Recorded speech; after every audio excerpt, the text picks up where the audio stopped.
نبی پاک صلی اللہ علیہ وسلم کی حدیث ہے مسلم میں تبرانی میں، حضور نے فرمایا آؤ میں تمہیں پچھلے زمانے کے ایک ایماندار نوخیز ولی اللہ کی بات سناؤں۔ پچھلے زمانے حضور نے فرمایا پچھلے زمانے میں ایک بادشاہ جادو کے زور پہ حکومت کرتا تھا۔ جب وہ ایک جادوگر اس نے رکھا ہوا تھا تو جادوگر اس کو جادو بتاتا، وہ جادو کے زور پر حکومت کرتا۔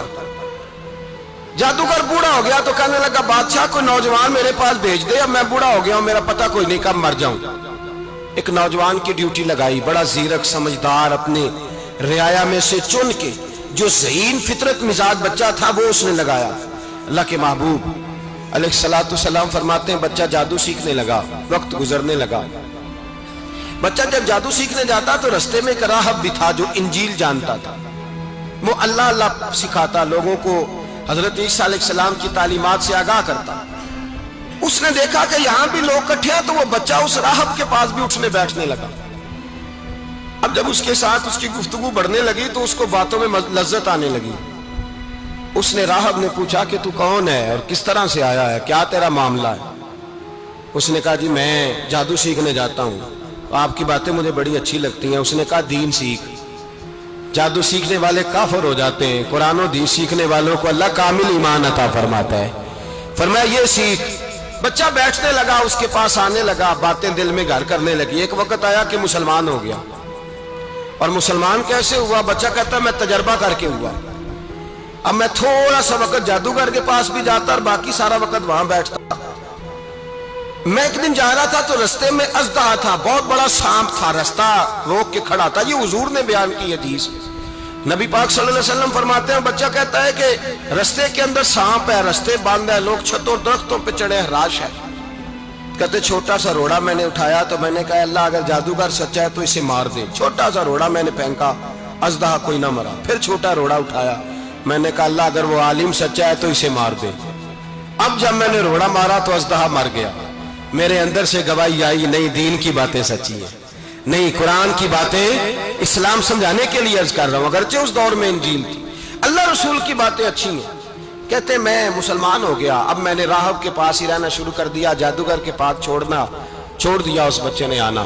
بادشاہ پوچھتا کہاں زیادہ وقت گزارتے ہو تو وہ بات گول کر دیتا، وقت تیزی سے بڑھنے لگا۔ اللہ نے اس نوجوان میں طاقت پیدا کر دی، اب وہ اس کے اندر نا اللہ نے توانائی روحانیت پیدا کر دی، ابھی جوان ہے، 14-15 سال عمر ہے۔ اللہ نے اب جو بیمار بھی آتا وہ دعا کرتا تو اللہ صحت عطا کر دیتا، جو بھی آتا۔ بادشاہ کا ایک درباری تھا، بادشاہ کو پنکھا جلتا تھا، وہ اندھا ہو گیا، کوئی ایسی تکلیف آئی کہ نابینا ہو گیا، بڑے علاج کرائے شفا نہیں ہوئی۔ کسی نے اس بچے کا پتہ بتایا کانوں میں، اس کے پاس گیا تو بچہ کہنے لگا شفا تو ہو جائے گی پر کلمہ پڑھنا پڑے گا، مسلمان ہونا پڑے گا، جس پیغمبر کا میں غلام ہوں تجھے بھی بننا پڑے گا، دین پہ عمل کرنا پڑے گا، اللہ شفا دیتا ہے۔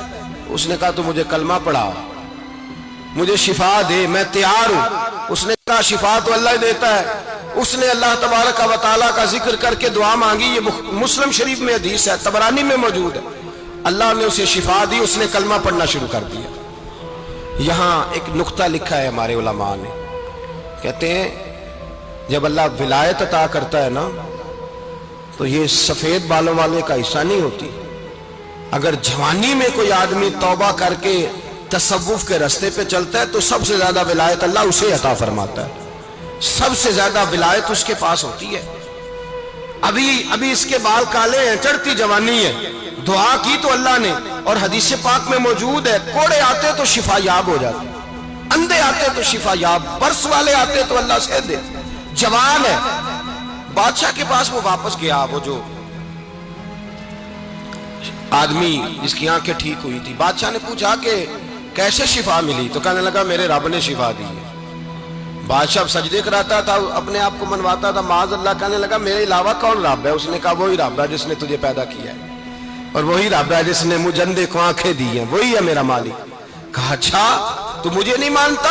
کہا نہیں میں اپنے رب کو مانتا ہوں۔ بادشاہ نے اسے سزا دی، ستایا، اس نے بچے کا پتہ بتایا، پھر بچے کو بلا کے ستایا تو اس راہب کا پتہ بتایا، راہب بھی قتل ہو گیا، نابینا بھی قتل ہو گیا۔ بادشاہ نے کہا سپاہیوں سے اس بچے کو لے جاؤ اور پہاڑ کی چوٹی پہ جا کے نیچے پھینکو تاکہ مر جائے. بچہ پہاڑ کی چوٹی پہ گیا تو ہاتھ اٹھا کے کہنے لگا یا اللہ میرے لیے نہیں اپنے لیے، میرے لیے نہیں اپنے لیے انہیں اپنی قدرت کے جلوے دکھا.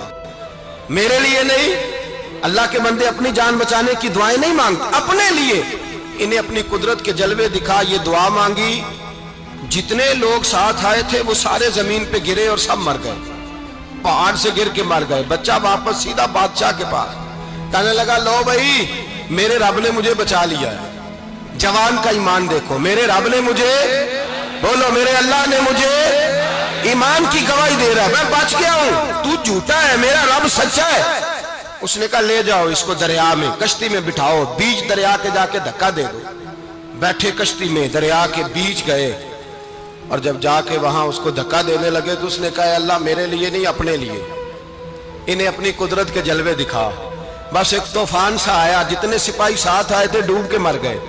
وہ بچہ اٹھا اور سیدھا پھر بادشاہ کے پاس، اسی کے پاس کہنے لگا لو بھائی میرے رب نے مجھے بچا لیا ہے، تیرے پاس آیا ہوں. وہ کہنے لگا تو کیا مصیبت میرے گلے پڑ گئی ہے، کیسے جان چھوٹے گی؟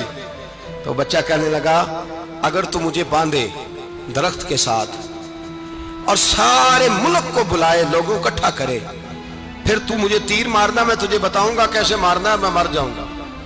اللہ کا بندہ نوجوان ایمان دیکھو، مرنے کے طریقے بتا رہا ہے، میں تجھے بتاؤں گا میں کیسے مروں گا. یہ بات کہی، بادشاہ نے سارا مجمع جمع کیا، ملک سارا باہر آ گیا، درخت کے ساتھ باندھ دیا. کہنے لگا بھائی لوگوں یہ مجھے مارنا چاہتا تھا، مار نہیں سکا، اب میں اسے بتانے لگا ہوں کہ میں کیسے مروں گا. اسے کہو جب تیر مارے تو ساتھ میرے رب کا نام بھی لے، میں اپنے رب کے نام پہ جان دوں گا، ایمان کی پختگی میں اللہ کے نام پر جان دوں گا. اسے کہو رب کے نام پہ مارے، مر جاؤں گا. بادشاہ نے اللہ کہہ کے تیر مارا، پیشانی میں لگا، بچے کی روح پرواز کر گئی. جتنا مجمع کھڑا تھا سارا کلمہ پڑھ کے مسلمان ہو گئے، سارے مسلمان ہو گئے سارے. میرے رسول پاک سید عالم صلی اللہ علیہ وسلم نے نوجوانوں کو بتایا جب تمہارے اندر ایمان کی قوت آئے گی تو اللہ تمہاری مدد کرے. فرمایا وہ نوخیز ولی تھا، ابھی جوان رانا تھا، ابھی اس کی پیشانی پر جوانی کے آثار تھے، لیکن اسے اللہ کو راضی کیا، رب کریم کو راضی. ولایت کا مطلب بڑھاپا نہیں، ولایت کا مطلب وہ نہیں کہ جب بڑا لمبا وقت گزر جائے تو پھر آدمی آئے کہ نہیں اب کیا کرنا ہے، اب مسجد ہی ہے، اب تو اس کے علاوہ گزارا ہی کوئی نہیں. تو اس وقت کا آنا اللہ کی بارگاہ میں قبول تو ہے، لیکن شاباشی اسی کو ملتی ہے جو جوانی کا وقت آئے، جو عین اس وقت آئے جو وقت میرے رسول پاک علیہ السلام کے غلام عبداللہ ابن عمر، حضرت عبداللہ ابن عمر رضی اللہ تعالیٰ عنہ فرماتے ہیں کہ میں نکلا، مجھے سفر کے لیے جانا تھا، تو تھوڑی سی کھجوریں، تھوڑا سا سرکہ، ایک شہد کی بوتل، چیزیں میں نے سفر کے لیے ساتھ رکھ لی. میں جب مدینے سے باہر صحرا میں نکلا نا تو رمضان نہیں تھا، غیر رمضان تھا. میں نے ایک نوجوان کو دیکھا بکریاں چرا رہا ہے، بکریاں چرا رہا ہے. اے جوان، آپ فرماتے ہیں اس کا چہرہ بڑا نورانیت والا، گرد پڑی ہوئی پر بڑا حسین. فرماتے ہیں میں نے اس کو کہا کہ آ جاؤ کھانا کھا لو، روزے بھی نہیں تھے. کہنے لگا نہیں میں نے روزہ رکھا ہوا ہے. فرماتے ہیں میں نے کہا پتہ کروں کہ نیرا نیک ہی ہے کہ پرہیزگار بھی ہے. نیک وہ ہوتا ہے جو نماز پڑھے روزہ رکھے، پرہیزگار وہ ہوتا ہے جو گناہ سے بچے، وہ پرہیزگار ہوتا ہے. کہا پتہ کروں پرہیزگار بھی ہے کہ نہیں. کہتے میں قریب گیا تو میں نے جا کے اس کو کہا بھائی تیری بکریاں بڑی پیاری ہیں، میرا دل کرتا ہے کہ بکری مجھے دے دو. کہتے وہ جوان، غربت بھی، پریشانی بھی، پر دامان توکل کی یہ خوبی ہے کہ اس پر پیبند لگے ہوتے ہیں، دھبے نہیں ہوتے. غربت ہے. کہا جناب ایک بکری دے دو. آنے لگا جناب بکریاں میری نہیں، بکریوں کا مالک کوئی اور ہے. کہتے میں نے آزمانے کے لیے کہا کہ بکریوں کے مالک کو کہنا ایک بکری بھیڑیا لے گیا ہے، کہہ دینا بھیڑیا لے گیا ہے. تو کہتے اس نے میری طرف دیکھا، گرد سے اس کے بال لٹے ہوئے، آنکھوں میں روشنی، چہرے پہ اطمینان، لب و لہجے میں ایمان کی طاقت.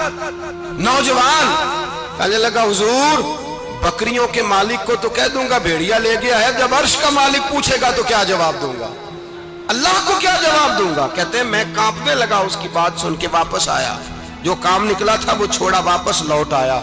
میں نے پتہ کیا کس کا غلام ہے، پتہ چلا فلاں آدمی کا ہے. کہتے میں نے پہلے غلام خریدا، پھر پتہ کیا تیرے پاس بکریاں کتنی ہیں، اس نے کہا 400. کہتے میں نے مالک سے ساری بکریاں خریدی، پھر غلام کو بلایا، پھر وہ بکریاں تحفے میں دی، تحفے میں۔ کہنے لگا حضور یہ سارا کچھ مجھے کیسے ملا؟ میں نے کہا تیرا ایمان بڑا پختہ تھا تو میرے رب نے تجھے انعام عطا فرمایا۔